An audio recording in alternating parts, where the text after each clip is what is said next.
Keluarga Indonesia yang berbahagia, selamat jumpa di acara yang istimewa ini, karena ini adalah hari ulang tahun TPI. Dalam suasana yang istimewa, karena ruangan ini tidak kurang adalah salah satu ruangan di Istana Merdeka, kebanggaan kita bersama, dengan bintang tamu yang istimewa pula, yaitu insan nomor wahid di bumi Nusantara ini, yaitu tidak kurang adalah Gus Dur. Ya, selamat malam Gus Dur. Ini kebetulan malam acara ini. Cuma dibilang istimewa ini kayak martabak. Ya, waduh, sudah 1-0 dulu. Oke. Oke, Gus, begini, Museum Rakyat Indonesia itu menobatkan Gus Dur sebagai pemegang rekor presiden yang paling cepat keliling dunia. Karena dalam waktu yang sangat singkat, Gus Dur itu telah berkunjung di sekian negara, sudah nggak terhitung sampai negaranya itu. Dan yang menarik adalah semua pengiring Gus Dur waktu keliling dunia itu mengaku capek semua. Karena bayangkan, pagi hari Anda seminar di Singapura, kemudian ketemu dengan Go Chok Tong, malam harinya makan malam dengan Mahathir Muhammad di Kuala Lumpur, besok paginya sudah di Thailand kunjungan negara, dan besok paginya sudah di negara lain. Jadi semua ngaku capek. Nah, Gus Dur sendiri apa enggak capek itu, Gus? Enggak, potongannya pengembara. Jadi ada bilang itu presiden keempat itu bukan yang paling gila, tapi yang bikin orang lain gila. Iya, orang lain jadi gila semua. Tapi biasanya kalau orang normal itu ya, maaf ini bukannya saya bilang Gus Dur abnormal, tapi biasanya orang normal. Oh, enggak apa-apa, nggak ada jamunya. Ya, biasanya kalau orang normal itu kan ada jet lag, terus ngantuk itu. Ini Gus Dur apa enggak ada itu, Gus Dur? Ya, saya ini tidur itu ngaso. Jadi karena itu kalau sudah bisa tidur ya sudah. Yang problem kalau nggak bisa tidur itu. Tapi jarang sekali. Tapi selalu bisa tidur ya? Bisa. Iya. Apalagi Gus sama tidur atau nggak tidur nggak terlalu kelihatan ya bedanya ya. Iya, nggak lihat. Nggak lihat. tidur tetap nggak lihat. Dan yang luar biasa sekali, Gus, waktu di Singapura itu kan Gus Dur menjadi superstar yang larisnya nggak kalah ketimbang Mick Jagger. Karena waktu itu Gus seminar, orang sampai antri beli tiket seminar yang mahal sekali harga Singapura itu. Itu bagaimana kok bisa gitu, Gus? Ya, saya bilang orang-orang itu ya dibilang pinter ya bodoh, dibilang bodoh ya pinter. Masa mau lihat saya saja beli tiket?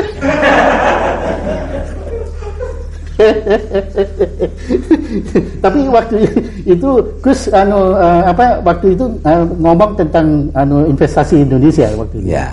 Itu ya. Saking kebeletnya mau investasi aja.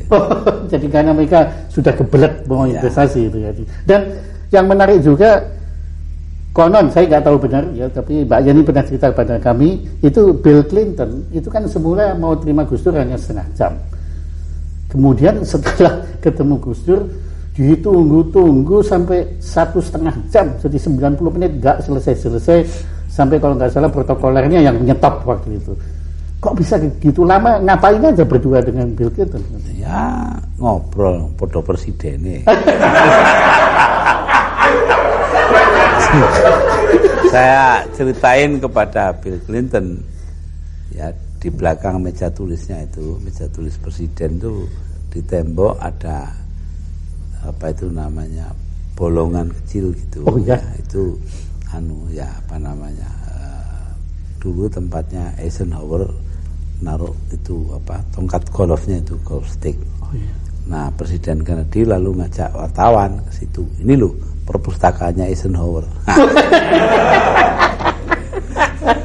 Ya, seneng saya dongengi gitu. Oh, mana Gus Dur yang dongengi berarti? Iya lah, terus dia nanya di buku apa itu? Dan memang di bukunya Ted Sorensen saya bacanya. Jadi Bill Clinton sendiri malah nggak tahu ceritanya itu ya. Ya, enggak, masa presiden kok baca buku. Oh. Di Amerika presiden baca buku itu artinya dia nganggur. Nah, kalau di sini presiden harus baca buku karena memang nganggur. Aduh. Dan saya pernah lihat di salah satu foto itu Bill Clinton sedang ngakak terus tangannya gini megang dengkulnya Gus Dur gitu. Itu Gus Dur cerita apa itu lagi? Monica Lewinsky. Lupa saya. Mungkin cerita itu loh apa? Churchill sama Clement Attlee, Perdana Menteri Inggris itu, orang nomor 1 Inggris setelah Churchill. Attlee jadi Perdana Menteri, lalu kerjanya menasionalisir perusahaan yang besar-besar. Jadi nasionalisasi lah ya. Yeah. Nah, suatu ketika Attlee itu kencing di di tempat kencing di House of Commons di Parlemen Inggris. Churchill datang. Nah, dia kencing sampingnya, terus Attlee kok nengok sama dia, jangan lihat sini, kamu senengannya menasionalisir yang besar-besar. Mungkin itu. Itu kenyataannya itu memang besar atau gede lomongnya besar. Untungnya. Jadi itu Bill Clinton belum tahu dong yang itu, belum tahu ya. Wah, kalau gitu Bill Clinton ketagihan ketemu Bill. Tapi di samping bicara tentang Churchill, bicara tentang golf itu, apalagi yang dibahas selama 1,5 jam itu kan lama. Oh ya, itu apa namanya, mengenai penanaman modal Amerika di luar negeri termasuk di Indonesia, ya, bagaimana dia akan membentuk kelompok tenaga ahli di bidang itu. Cuma sayang ya, saya tidak berani ngomong karena dia tidak paham. Kalau saya ngomong, sebenarnya saya mau bilang, saya tadinya itu, ya Anda menyiapkan tenaga ahli, kami sudah punya calon ahli di NU itu banyak calon ahli kubur. Ada seorang kenalan kami di NHK Jepang, itu dia cerita katanya waktu Gus Dur dipilih menjadi presiden tuh banyak orang nggak kenal Gus Dur itu siapa di sana ya, dan kemudian mereka juga siapa sih meragukan, tapi yang istimewa itu kemudian kalah sama Gus satunya ya. Gus apa ya? Gus Mauzanana. Oh. Ya. Iya. Ah, ya.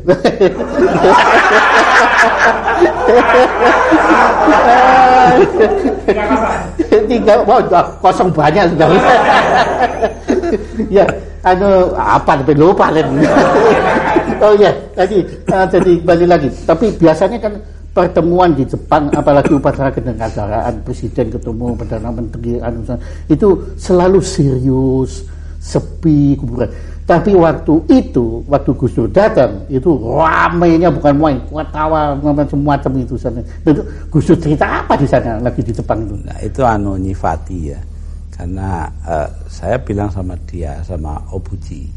Perdana Menteri Obuchi, bahwa ya ini ini nyolong ini ya. Saya dikasih tahu orang, Obuchi itu sebenarnya orang yang selalu bangga bahwa dia orang biasa. Nah, padahal dia lahir di kota tempat besarnya orang-orang gede di sana kayak Tanaka. Ya, itu kan orang gede, orang-orang luar biasa. Maka itu waktu ketemu ya saya bilang, Anda ini orang biasa yang paling luar biasa. Wah, itu the most extraordinary man. Senangnya bukan main dia itu. Dia tambah, kita ini punya watak yang sama. Apa itu yang mulia? Ya, kita ini sama-sama ya berdua ini merubah musuh politik menjadi kawan. Nah itu ya, alhamdulillah. Nah, jadi guyon gitu-gitu saja. Iya. Dan dia senang sekali itu kan? Iya, cocok ketemu yang cocok itu. Iya. Itu dan dia juga kesini juga cocok betul itu. Iya, dan beliau menguasai bahasa Inggris langsung atau pakai terjemahan? Pakai terjemahan. Oh, itu yang lucu dengan yang terjemahkan itu. Nah, itu yang paling lucu yang punya RRC. Nah, itu. Dulu ya, bukan zaman saya ini. Iya. Nah, itu ada delegasi militer dipimpin Amerika, dipimpin oleh kepala gabungan, kepala staf. Datang ke sana, ngomongnya panjang. Kepala gabungan, kepala staf ini panjang sekali, kemudian diterjemahkan pendek, kok semua ketawa. Jadi terus dia tanya, kamu ini kok hebat ya, menerjemahkan omongan saya panjang itu diterjemahkan pendek saja kok semua ketawa, apa rahasianya? Ya gampang, saya bilang orang ini nyeritakan lelucon, silahkan ketawa.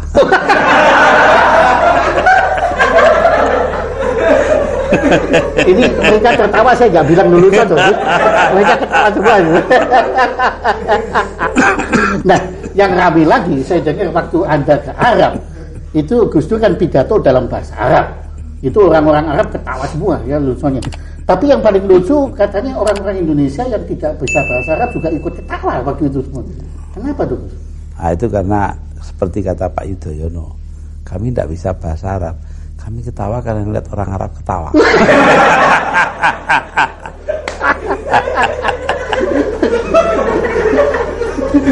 Jadi akan yang lucu kan Arab ketawa. Iya. Pasti semua negara di sekeliling kita sudah Gus Dur kunjungi.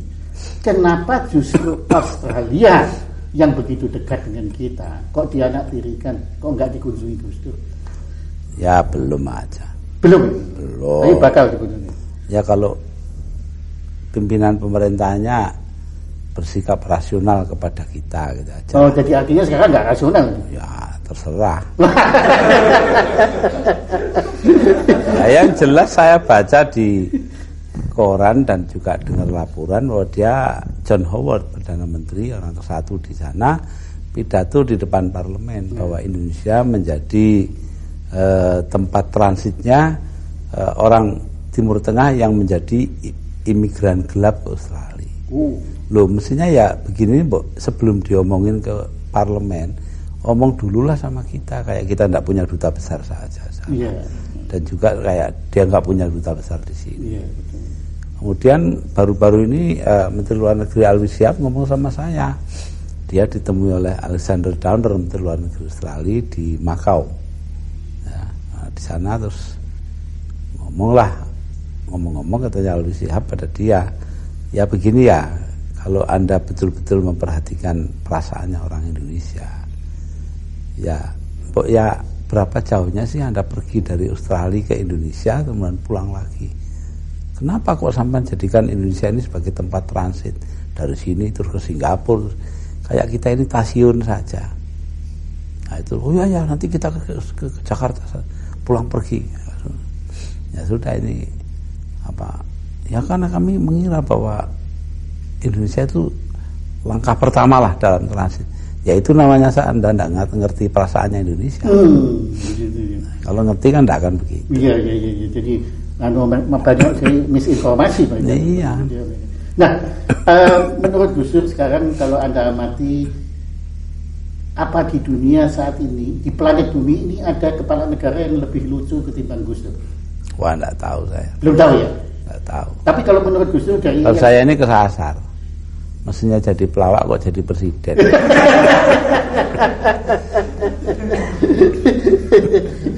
Tapi ngomong-ngomong Gus, ada yang iri juga loh terhadap kelucuan Gus Dur ini, yaitu teman kita yang namanya Arif Budiman itu yang ngungsi ke Australia itu Gus.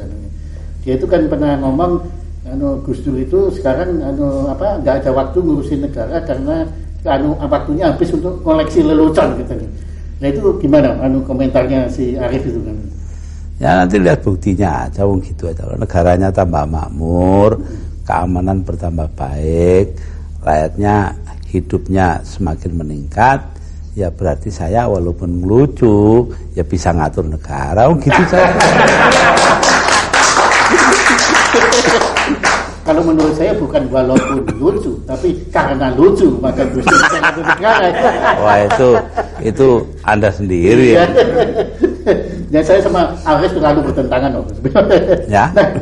Nah, tapi saya menghormati Mas Arif kok. Pendiriannya bagus, sering bagus. Ya. Kalau sekali-sekali salah, nggak apa-apa, manusia itu tempatnya salah dan lupa.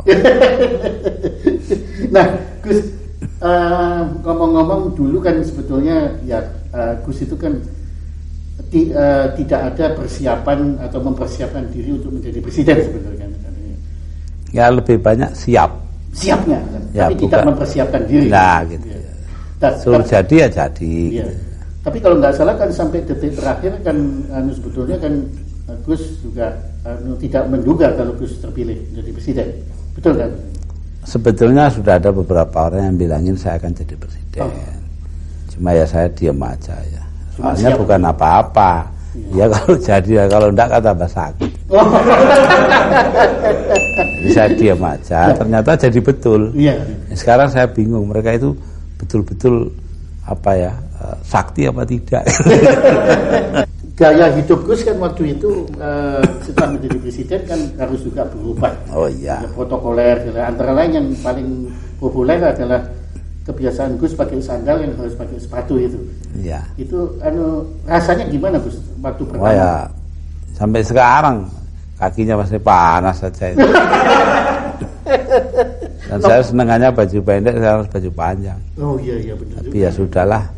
Kalau dibandingkan nasibnya rakyat orang banyak, sudah ini apalah artinya sepatu sama hem panjang itu. Betul juga Gus di situ. Nah, kemudian tadi Gus sudah nyebut bahwa ibu memang mau ke istana. Tapi anak-anak gimana waktu itu? Komentar dari anak-anak kan anak Gus kan ada 4. Ya semuanya. Ada yang ikut, ada yang tidak. Sekarang pun ada yang ngekos di luar. Dekat UI karena dia kuliah di UI pagi dan sore. Jadi ya nggak tahu pulang sini ya kapan ada kosong pulang. Jadi dia ngekos di sana ya? Iya. Karena lebih praktis ya? Iya. Jadi apa bebas nggak harus di sana ya? Iya. Tapi kalau menurut protokoler biasanya anak-anaknya juga boleh tinggal di luar boleh kan? Ya satu tinggal di Ciganjur. Oh, ada satu lagi. Ya karena sekolahnya di Cinere dekat ini. Oh, ya. Nah, yang menarik Gus juga, waktu Gus masih tinggal di Ciganjur, itu kan becak kan boleh berkeliaran di daerah sana Ciganjur itu. Nah, tapi yang menarik belakangan setelah Gus pindah ke istana, itu pemerintah daerah kok mengeluarkan peraturan becak nggak boleh lagi berkeliaran ini. Apa karena di sana Gus Dur nggak perlu becak? Oh enggak, memang dari dulu kan becak nggak boleh. Oh di sana nggak boleh? Nggak boleh. Oh. Di seluruh Jakarta nggak boleh, hanya di daerah perumahan, bukan jalan-jalan yang dilalui mobil. Nah kemarin ini digunakan kesempatan karena saya minta perhatian agar mereka itu dilindungi.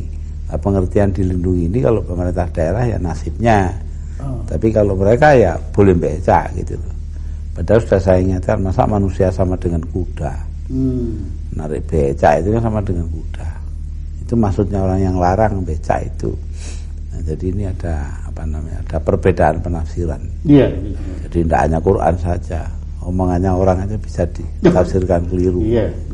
Dan memang belakangan ini kan banyak ucapan Gus Dur yang memang juga disalah tafsirkan gitu ya. Iya. Di situ ya. Iya. Nah, sejak awal Gus Dur terpilih menjadi presiden, Gus Dur kan mempersilahkan untuk dikritik. Iya. Ya, dan memang setelah itu Gus Dur benar saja banyak yang pihak-pihak mengkritik Gus Dur, baik kritik yang masuk akal maupun kritik yang masuk akal.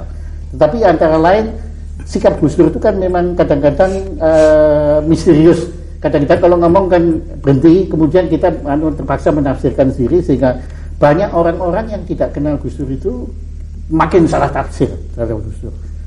Nah, antara lain dalam gerak kepresidenan Gus Dur ini, terutama dalam mengatasi masalah yang kita paling parah pada saat ini, yaitu ancaman disintegrasi. Yaitu banyak pihak menilai Gus Dur lamban. Mereka menilai lamban. Nah, menurut saya ini kan salah satu kekeliruan tafsir lagi yang mungkin perlu kita ketahui langsung dari Gus Dur. Jadi sebetulnya bagaimana Gus ini mengenai masalah penanganan Gus Dur terhadap disintegrasi? Saya rasa yang satu yang paling penting ya, kita harus melakukan identifikasi kelompok-kelompok mana yang secara strategis harus diajak berunding. Itu yang paling pokok dan itu makan waktu. Itu yang seolah-olah lamban itu di situ. Jadi nggak bisa langsung gitu. Nggak bisa. Sama saja kalau yang bilang lamban, saya bilang silakan Anda coba sendiri kalau bisa gitu. Jadi proses. Iya, itu semua ada.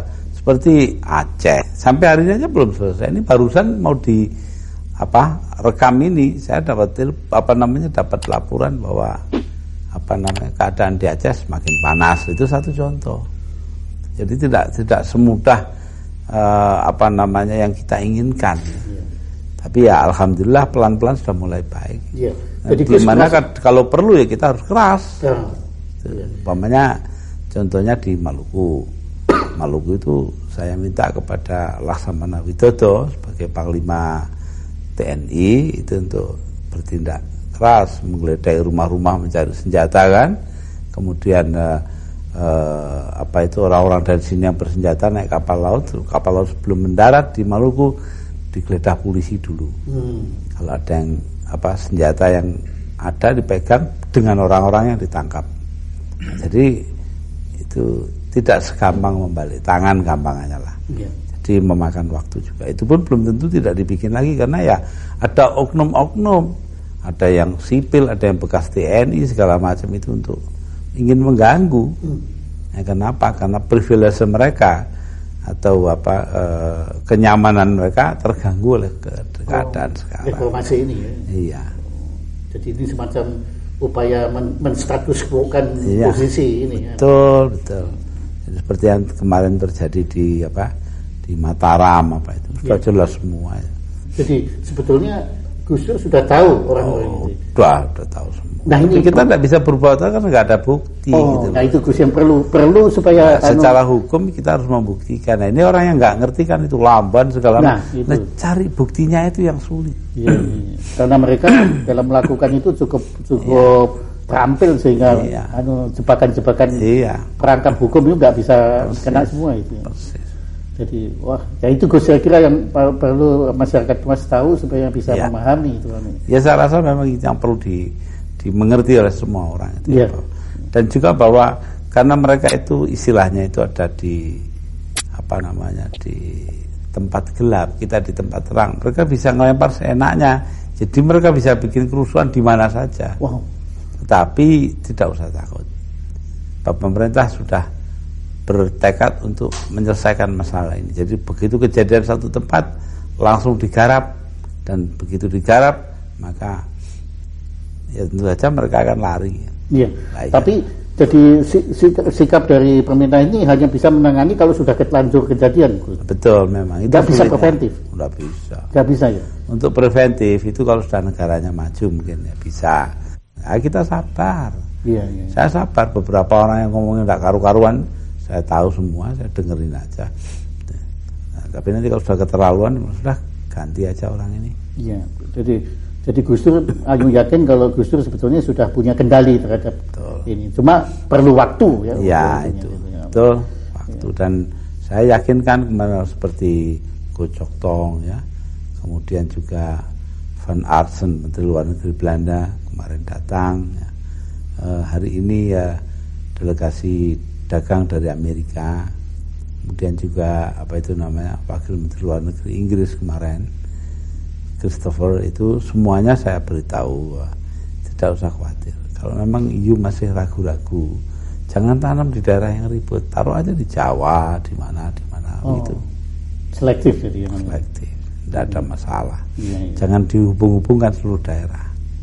Dan saya rasa nggak lama, sebentar lagi juga sudah selesai. Nah, tetapi ngomong-ngomong tentang kabinet Gus Dur sendiri, itu Gus Dur sendiri kan pernah juga ngakui kabinet ini kan kabinet hasil dagang politik kan, jadi kompromi dan macam-macam itu. Jadi menurut Gus Dur kritik bahwa kabinet Gus Dur ini kurang profesional, kemudian tidak terkoordinir, itu menurut pendapat Gus Dur sendiri bagaimana? Ya, profesional atau tidaknya terserah pada pengaturan kabinetnya. Kalau diatur yang baik ya profesional. Sebab itu tergantung. Saya akan berusaha sebaik-baiknya untuk untuk bisa profesional. Ya, kalau keluhan wajar aja orang mengeluh sekali-sekali, tidak masalah. Nah, adapun ini hasil dagang sapi, tidak perlu dipantang, memang nyatanya begitu kok. Tapi itu tidak berarti kabinetnya jelek toh. Semua kabinet di dunia yang dasarnya parlementer itu hasil dagang sapi semua. Jadi iya, lebih baik demikian. Iya. Kita nganggur seperti Belanda, Jerman, Inggris, ya, semua dagang sapi semua. Ya, yang tidak dagang sapi ya dagang kambing gitu. dagang jago juga gitu. Nah, iya. Nah, DPN dan Depsos sudah Gus Dur sudah bubarkan dan ternyata juga dampaknya sudah yang dahulunya bergusuran sekarang sudah selesai. Tapi yang menarik waktu di DPR kita pernah dengar Gus Dur itu nyeletuk. Sebetulnya Depkes juga perlu dibubarkan. Nah, ini sebagai kita yang bakul-bakul jamu ini kan yang di Depkes ini jadi kita ini jadi gimana ini jadi kenapa kok Gus bisa punya pendapat? Maksud saya itu baik loh. Ya. Sebanyak mungkin kegiatan masyarakat itu ditangani masyarakat sendiri, jangan oleh pemerintah. Itu loh maksudnya. Ya. Lah Depkes itu urusannya obat, ya, termasuk jamu lah. Itu kan diminum orang toh. Ya. Lah iya, tidak ditaruh di lemari karena itu bukan urusan pemerintah sebetulnya. Itu urusan masyarakat. Tapi ya sudahlah, keadaan begini ya sudah kita biarkan dulu. Nanti lambat laun kita kembalikan kepada masyarakat. Oh, gitu ya. Jadi kita nanti lambat laun kembalikan ke bakul-bakul jamu itu nanti. Ya, boleh. Nanti pemerintahnya beli jamu. Nah, kami dengar penglihatan Gus Dur sudah mulai pulih kan? Ya, mudah-mudahan 3 bulan lagi sudah bagus. Jadi Gus kan bisa membedakan warna. Sudah mulai. Wah, bagus. Biru muda sudah kelihatan. Kalau yang belum itu hijau dan merah. Ya. Tapi konon Gus. Mungkin karena saya poros tengah itu Pak. Oh. Kalau hijau kan PKB, merah kan PDI. Nah saya poros tengah. Tapi konon Gus itu menjadi sakti karena Gus itu tidak melihat gitu loh. Nanti dikhawatirkan kalau Gus lihat yang jelek-jelek malah nggak sakti lagi gitu. Lalu jadi presiden bukan soal sakti, soal dipilih. Nah, Gus, yang kami kagum ya, sebetulnya memori, daya ingat Gus Dur itu kan urusan negara ini kan luar biasa tuh Gus. Dimana sebetulnya informasi yang paling penting adalah informasi tertulis, padahal ya maaf Gus pada saat ini kan belum bisa banyak membaca atau boleh dikatakan sama sekali tidak. Dan cara Gus Dur menyerap informasi tertulis itu bagaimana? Rajin tanya. Kalau bertanya tentu ada jawaban. Oh. Itu saja. Jadi banyak tanya. Iya, dan dibacakan koran tiap hari. Nah, tapi inget-ingetnya itu? Oh ya, enggak tahu itu. Apa dulu sebelum kena stroke saya itu hafal 2000 nomor telepon. Sekarang ya mungkin tinggal 10. Oh hafal? Iya. Jadi Gus punya photographic memory? Ya mudah-mudahan. Tapi betul ya Gus itu kalau Gus buku telepon segala itu bisa ingat ya? Ya 2000 nomor. 2000 nomor. Padahal handphone saya cuma 100 ya. Kalah sama Gus Dur. Kalau Gus Dur jadi handphone saya bagus. 10 handphone. Gus handphone saja. Nah kemudian kalau pidato-pidato kenegaraan itu Gus mempersiapkannya bagaimana Gus? Ya begini ya, karena selama ini jadi bidang perhatian saya, jadi sebenarnya saya nggak pakai persiapan. Asal dikasih tahu pointersnya ini ya sudah, terus saya langsung pidato. Iya. Jadi kayak tadi itu ya, saya malah acaranya pun saya nggak tahu. Iya. Saya cuma dengar dia akan diminta mencanangkan hari bulan keselamatan dan kesehatan kerja ya. K3 yang saya bilang ini kok kayak nama jamu saja. Nah itu jamu kaki 3 itu. Kayak obat saja. Iya betul. Nah terus saya dengar itu, saya ya dengerin waktu menterinya laporan gitu kan. Ini tahu masalahnya ke situ. Sudah langsung apa yang terpikir oleh saya, reaksi terhadap omongan itu saya keluarkan. Ya. Kalau kena kebetulan alhamdulillah, kalau enggak kena ya salahnya yang dengar, gitu saja kan. Tapi sampai saat ini selalu kena terus ya. Ya, mudah-mudahan. Iya. Nah, Gus Pano tentunya belakangan ini tanpa kita peduli omongannya Arif Budiman itu, Gus kan punya koleksi lelucon-lelucon baru yang ada kaitannya dengan kepresidenan Gus ini. Kira-kira apa Gus yang baru-baru ini? Oh ya, enggak ada. Ngomong kepresidenan itu kan serius ya, bukan lelucon. Tapi ada yang lucu-lucu atau memang sudah lucu sendiri gitu? Nah, yang lucu ya dari luar itu dapatnya. Yeah. Contohnya itu pemerintah dapat kritikan. Ada kiai tua dilapor oleh kiai muda. Ini masyarakat tuh sering bontokan satu sama lain mencaci maki. Lah bahasa Jawanya kan madani. Dari podo. Jadi kiainya tua ini entah salah paham, entah main-main atau dia bilang, ya ini akibat dari pemerintah sendiri loh. Kenapa? Lah pemerintah kan mau bikin masyarakat madani. Padahal masyarakat madani itu maksudnya masyarakat berkeadaan. Ya kalau nggak salah Gus kan punya juga tulisan yang waktu itu saya dengar waktu makan malam itu mengenai di rumah sakit jiwa yang orang mancing itu. Oh itu sih. Itu perlunya dokter itu siap-siap. Mempersiapkan diri dan tahu persis keadaan pasiennya. Jangan kayak dokter jiwa yang masuk sebuah rumah sakit jiwa dan di situ melihat pasiennya pegang lidi itu ada benangnya, itu masuk ke baskom ada airnya. Nah, orang itu ngadepi baskom itu langsung kan wah ini mesti cari ikan ini gitu loh. Jadi dia bilang dokternya itu sama orang itu, wah sudah banyak ikan dapat ini. Jawabnya, dokter gila apa masa begini dapat ikan? Jadi tidak karuan yang mana yang gila, mana yang pasien. Ya, jadi kayak negara kita saat ini Gus ya. Nah, Gus begini, jadi para pemirsa ini menyaksikan acara istimewa bersama Gus ini dalam rangka ulang tahun TPI Gus. Apa kira Gus Dur berkenan menyampaikan mungkin pesan-pesan Gus Dur kepada kita semua Gus dalam saya itu bingung dengan TPI. Itu saja. Kenapa? Yang terkenal kan semua tahu. Sholawat Badar itu tuh.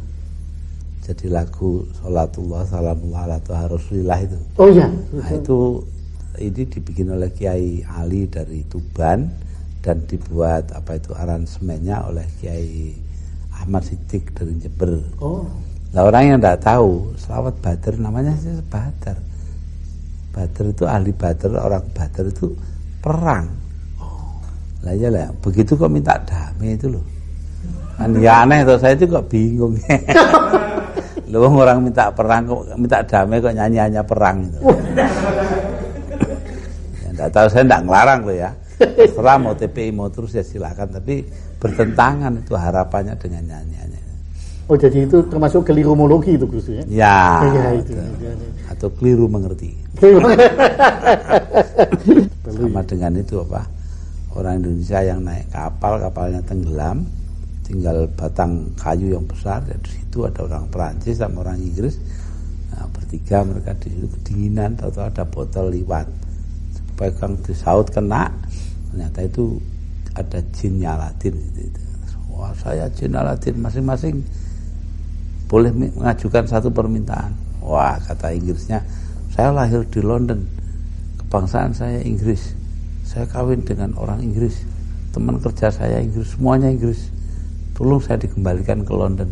Wah, hilang. Satunya lagi bilang, saya orang Perancis, kawin dengan orang Paris, beranak di Paris, kerja di Paris, temennya di Paris semua, tolong kembalikan saya ke Paris. Hilang. Nah, ganti orang Indonesia kan. Anda gimana?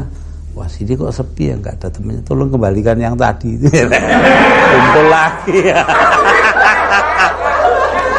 Itu mentalnya orang Indonesia. Iya Gus. Nah, Dan ini konon Gus akan melanjutkan rekor keliling dunia Gus lagi. Ya. Dalam waktu dekat Gus akan ke Eropa Gus ya. Iya, ya. Nah ini banyak yang dengar Gus akan ke Davos. Ya di Swiss itu indah sekali memang.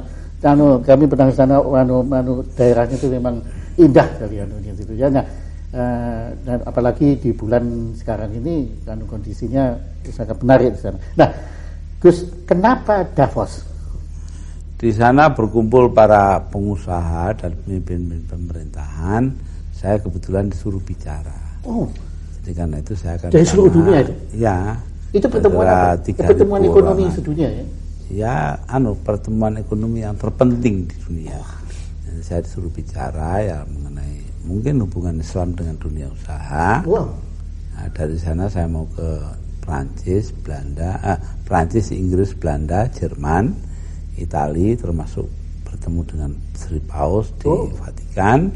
Kemudian melihat teman saya, Presiden Havel dari Cekoslovakia. Ya, kemudian saya pergi ke India. Itu sudah kenal sebelumnya ya dengan saya sudah pernah seminar di sana. Dia seorang penyair ya? Ya, penyair. Juga dramawan. Oh, dramawan. Ya, jadi kayak Arswendo. Ya, kayak Arswendo. Tapi nggak pernah dibui. Oh, nggak tahu ya saya. Apa Havel pernah dibui? Pernah dia pernah waktu itu. Pernah ya. Iya, jadi ya sama waktu itu sama. Benar. Nasibnya sama lah. Cuma dulu itu ada kejadian. Waktu saya seminar di sana ditutup dengan sebuah acara di katedral. Baca doa-doa bersama di katedral di Praha. Oh, di Praha. Iya, di Praha betul. Itu di katedralnya. Nah, itu jejer istananya dengan katedral itu. Saya duduk samping saya itu ada seorang bekas presiden dari Bulgaria.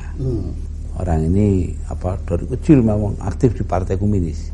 Jadi tidak tahu agama. Nah, ketika dimulai maka doa bersama itu dimulai oleh Dalai Lama. 15 menit bahasa Tibet, tidak ada yang paham. Yang kedua Syekh Ibrahim dari Maroko, bahasa Arab, yang tidak ada yang paham. Kecuali dia sendiri. Beberapa orang ya saya paham lah, berapa jam. Kemudian habis itu Uskup Agung yang pegang katedral itu ya, pakai bahasa Latin, tidak ada yang paham. Tiga-tiganya akhirnya Bulgaria tanya saya, ini pertemuan ini prosedurnya masih lama. Prosedur ya. Itu yang lucu. Dia tidak tahu bahwa itu acara agama. Apa namanya nggak tahu. Doa bersama, pokoknya bagi dia prosedur.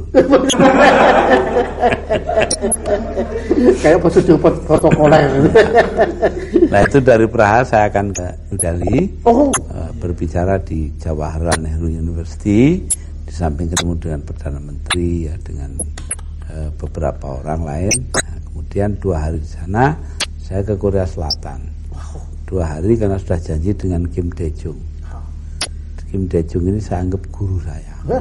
Ya, karena apa? Dia itu dipenjara, disiksa, segala macam itu. Dia tetap berbelas kasihan dan mencintai orang yang nyiksa dia. Kan jarang itu. Kim Dae-jung itu. Saya dari tahun 60-an sudah pegang sajaknya itu. Tangan terantai berdoa itu. Kan dia orang Kristen Protestan. Jadi sejak tahun 60 itu sudah sudah. Saya diundang ke Seoul sudah dengan Mbak Mega dulu. Ya, terus beberapa tahun yang lalu. Jadi saya mengagumi Kim Dae-jung ini. Ya. Kemarin ketemu di Manila. Ya, biasalah guru dengan murid, saya janji untuk ketemu dia di Korea. Di Korea 2 hari, lalu di Thailand 1 hari untuk KTT. KTT-nya PBB. Ada satu badan PBB minta saya membuka KTT itu. Terus pulang. Nah, ada sebagian juga yang mempermasalahkan Gus Dur ini banyak ke luar negeri. Nah, tentu mungkin ini sekali lagi adalah penafsirannya mungkin yang dalam ini berbeda dengan apa yang tujuan Gus Dur. Mungkin Gus Dur bisa kisahkan pentingnya perjalanan-perjalanan ke luar negeri. Ya begini ya, kalau saya ke luar negeri itu sebenarnya nggak nganggur kok. Ya. Itu ya itulah setengah hari, 1 hari itu kan penuh semua waktunya. Sebenarnya yang saya maksudkan itu hanya satu, pengakuan internasional atas keutuhan teritorial Indonesia, wilayah Indonesia. 1. Kedua, saya juga ingin investasi di Indonesia itu cepat. Karena Indonesia hanya bisa bangkit kembali ekonominya kalau ada penanaman modal di sini. Jadi karena itu saya begini-begini ya untuk Indonesia juga. Lah orang yang khawatir saya bisa mengerti. Ditinggal lama-lama kan khawatir toh. Nah, tapi ya jawaban saya satu saja. Untuk apa punya menteri di bidang ekonomi kalau tidak ditinggal-tinggal gitu.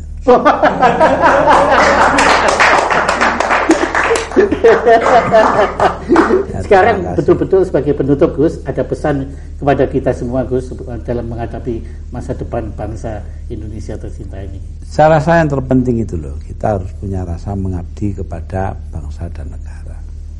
Ini yang paling penting. Kalau ini bisa saya tanamkan dalam masa saya menjadi presiden ini, ya alhamdulillah, berarti memang benar kata orang, bangsa Indonesia itu adalah bangsa yang baik hati. Ya, suka lupa keburukan orang, ingat terus kebaikan orang. Itu saya rasa mudah-mudahan kita, sebab dengan kita mengabdi kepada kepentingan bangsa dan negara dan mendudukkan kepentingan kita sendiri di tempat nomor 2, maka kita akan bisa mengangkat derajat negara kita. Ini yang membuat Amerika besar, ini yang membuat Republik Rakyat Cina besar, Jepang besar, ya, karena semuanya memegang kebanggaan dirinya sebagai bangsa. Yang katanya Bung Karno meminjam ucapan dari Ernest Renan, raison d'être, sebab adanya sebuah bangsa itu apa? Nah, itu. Nah, jadi ini penting sekali diingat. Terima kasih. Gus Dur. Ya.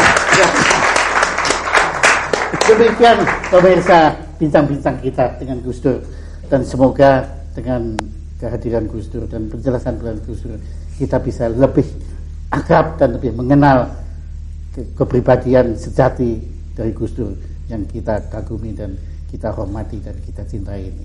Dan marilah kita bersama mengabdi kepada nusa dan bangsa Indonesia tercinta ini. Terima kasih.